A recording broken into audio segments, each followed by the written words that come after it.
Hi viewers, welcome to our channel. ప్రస్తుతం మనతో పాటు సీనియర్ జర్నలిస్ట్ దాము బాలా సార్ వారితో మాట్లాడదాం.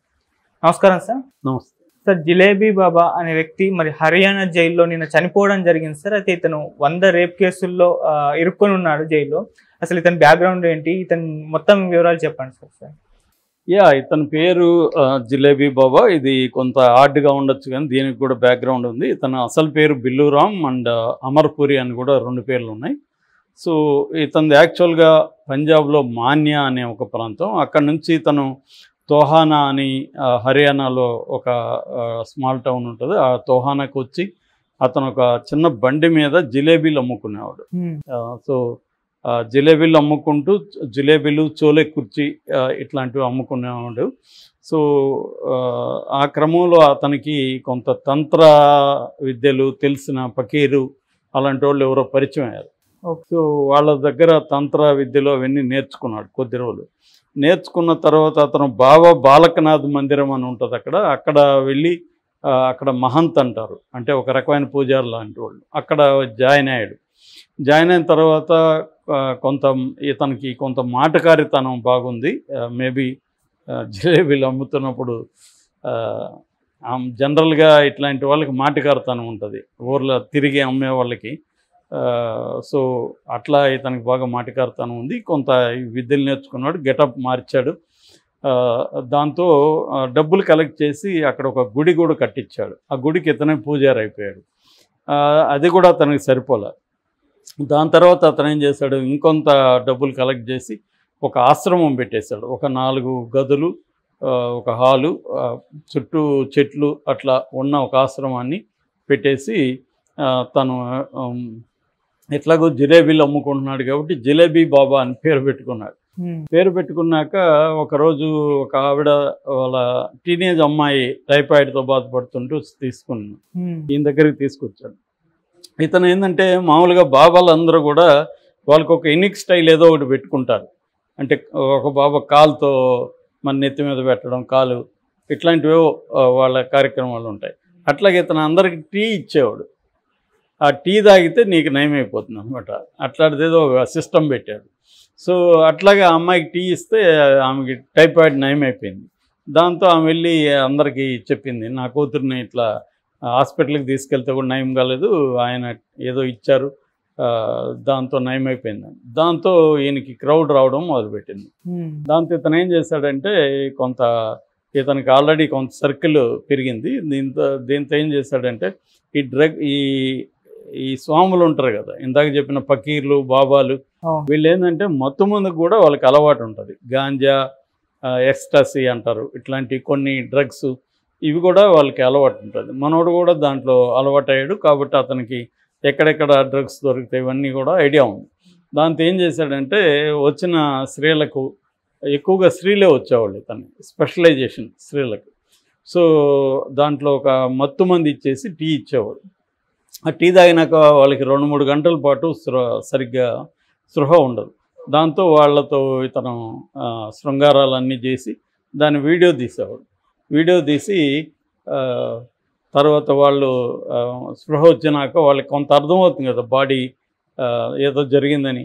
సో అర్థమైనప్పుడు వాళ్ళు ఏదైనా గొడవ చేయకుండా ఇవి చూపించేవాడు సెల్ ఫోన్లో. చూడండి ఇది ఉంది, సో మీరేమన్నా గొడవ చేస్తే నేను ఇవి బయట పెడతానని చెప్పేవాడు. అలాగా ఇతను దాదాపు 120 మందిని ఇట్లా రేప్ చేశాడు అనేది ఇతని మీద ఆరోపణ. అయితే ఇదేమైందంటే ఒకరోజు ఒక భార్యాభర్త ఇతని దగ్గరికి వచ్చారు. ఆ భార్యని బేస్మెంట్ ఏదో ఉంటే అక్కడ బేస్మెంట్ ఒకటి కూడా కట్టించాడు ఇలాంటి దానికోసం. ఆ బేస్మెంట్లోకి పంపించాడు. పంపించిన భర్తను బయట కూర్చోమన్నాడు. ఇతను కాసేపు తర్వాత ఇతను వెళ్ళాడు. ఇతను వెళ్ళి ఇదే విధంగా ఆమెకి టీ ఇచ్చాడు. ఆ టీలో మొత్తం మంది ఉంది. టీ తాగినాక ఆమె స్పృహ తప్పిపోయింది. ఆ తర్వాత 2-3 గంటలు ఆమెకి ఏం తెలియదు. తర్వాత స్పృహ వచ్చినాక ఆమెకి బాడీ బట్టలు కొంత, ఎందుకంటే వీడు మళ్ళీ శారీలు అవన్నీ యాజ్ ఇట్ ఈజ్ కట్టలేడు కదా, సో కొంత డౌట్ వచ్చింది ఏదో జరిగిందని. దాని తర్వాత ఆమె భర్తకు వచ్చి చెప్పింది. సో భర్త ఇమ్మీడియట్గా పోయి ఎందుకన్నా మంచిదని ఆమెను పోలీస్ స్టేషన్కి తీసుకెళ్లారు. పోలీసులు మెడికల్ టెస్ట్ చేయిస్తే ఇట్లా రేప్ జరిగిందనేది వాళ్ళకి అర్థమైంది. దాంతో వాళ్ళు వెళ్ళి రైడ్ చేస్తారు ఆశ్రమం మీద రైడ్ చేస్తే అక్కడ ఉన్న వాళ్ళ ఫోన్లలో దాదాపు 120 ఇటువంటి వీడియోలు, అంటే 120 మంది స్త్రీలకు సంబంధించిన వీడియోలు, అంటే 120 మందిని ఇతను రేప్ చేస్తున్నాడు. అయితే ఈ లోపల ఇంకొక పోలీస్ స్టేషన్లో మామూలుగా పోలీస్ ఇన్ఫార్మర్లు కొంతమంది పనిచేస్తుంటారు. అలాగే ఒక పోలీస్ ఇన్ఫార్మరు ఒక వీడియో తీసుకొచ్చి ఆ సిఐకి చూపించాడు. ఇతనిది ఒక వీడియో వాళ్ళ అసిస్టెంట్ ద్వారా అతను సంపాదించాడు అనమాట. సో అంటే ఇతను అసిస్టెంట్లు పెట్టుకోవడం, వాళ్ళని రేపులు చేయడం, దాని తర్వాత వాళ్ళు న్యూడ్గా ఉన్నప్పుడు వీడియోలు తీయడం, దాన్ని వాళ్ళకి చూపించి బెదిరించి మళ్ళీ వాళ్ళతో రెగ్యులర్గా ఇచ్చేయడం, కొంతమంది దగ్గర డబ్బులు కూడా లాగాడు. ఇలాగా ఇదొక దందాలాగా కొన్నేళ్ల పాటు నడిపాడు. ఇదంతా కూడా ఫైనల్గా అతని మీద కేసు పెట్టింది ఎప్పుడంటే 2017 నుంచి కేసులు పెట్టుకుంటూ వచ్చి 2018కి కోర్టు అతనికి లైఫ్ ఇంప్రిజన్మెంట్ శిక్ష వేసింది. అంటే రేపు, తర్వాత మోలస్టేషను, అబ్డక్షను, ఇలాంటివి. అట్లాగే ఒక మైనర్ బాలిక కూడా ఇందులో ఉందన్నమాట. సో మైనర్ బాలిక మీద ఇది. తర్వాత వీటన్నిటినీ ఆయన వీడియోలు పెడుతున్నాడు కాబట్టి ఐటీ యాక్ట్ కింద కూడా పెట్టారు. అట్లాగే మత్తుమందుకు సంబంధించి NDPS యాక్ట్, నార్కోటిక్స్ ఆ యాక్ట్ కింద కూడా కేసు పెట్టారు. సో ఈయనకి అన్నీ కలిపి లైఫ్ పడింది.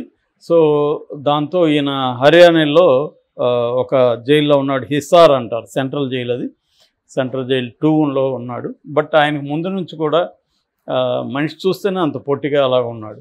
సో ముందు నుంచి కూడా అతనికి డయాబెటీస్ ఉంది. సో జైల్లో కూడా ఖైదీలు మామూలుగా ఇలాంటి వాళ్ళని ఖైదీలు కూడా చాలా హీనంగా చూస్తారు, కొడతారు, హీనంగా చూస్తూ వార్డర్లు కూడా అలాగే చూస్తారు. ఎందుకంటే రేప్ చేసి వచ్చే ఇప్పుడు మామూలుగా జైల్లో ఏంటంటే నేరాలు, నువ్వు చేసిన నేరాన్ని బట్టి నీకు అక్కడ ట్రీట్మెంట్ ఉంటుంది. సో నువ్వు దొంగతనం చేస్తే నీకు పెద్ద ఏముండదు, సరదాగా మాట్లాడుకుంటారు. అదే నువ్వు ఎవరినైనా కొట్టేసి వచ్చావు అనుకో, కొద్దిగా రెస్పెక్ట్ పెరుగుతుంది. లేదు నువ్వు హత్య చేసావు అనుకో, ఇంకా రెస్పెక్ట్ ఎక్కువ ఉంటుంది, భయం కూడా ఉంటుంది. సో అట్లా కాకుండా ఈ రేపులు, చిన్నపిల్లల రేపులు అలాంటివి అయితే అక్కడ కూడా ఖైదీలు వాళ్ళు ఒకవేళ నేరస్తులైనా కూడా ఇట్లాంటి నేరాలు చేసినప్పుడు వాళ్ళ మీద కోపం వస్తుంది. వాళ్ళకి చిన్నపిల్లల్ని ఇది చేస్తావరని కొట్టడం, వాళ్ళని హింసించడం అలా ఉంటుంది. సో ఇతనికి కూడా అలాంటి ట్రీట్మెంట్ అక్కడ దొరికినట్టుగా తెలిసింది. దానివల్ల ఇతని ఆరోగ్యం కొంత చెడిపోయింది. ప్రాపర్గా మెడిసిన్స్ ఇవ్వకపోవడం డయాబెటీస్కి, దాంతో ఇతని హెల్త్ బాగా ఇదైపోయి ఆ మధ్య ఒక రోజు చెస్ట్ అంతా నొప్పిగా ఉంటే హాస్పిటల్కి తీసుకెళ్లారు, ట్యాబ్లెట్స్ అవి ఇచ్చారు, ఇంజెక్షన్ ఇస్తారు. తర్వాత మళ్ళీ తీసుకొచ్చారు. మళ్ళీ కొన్ని రోజులకి నాకు చెస్ట్ పెయిన్ వస్తుందని చెప్తే అక్కడున్న సివిల్ హాస్పిటల్కి దగ్గర ఉన్న దానికి తీసుకెళ్లారు. అక్కడ ఆల్రెడీ బ్రాట్ డెడ్ అని వాళ్ళు డిక్లేర్ చేశారు, అంటే దారిలోనే చనిపోయాడు.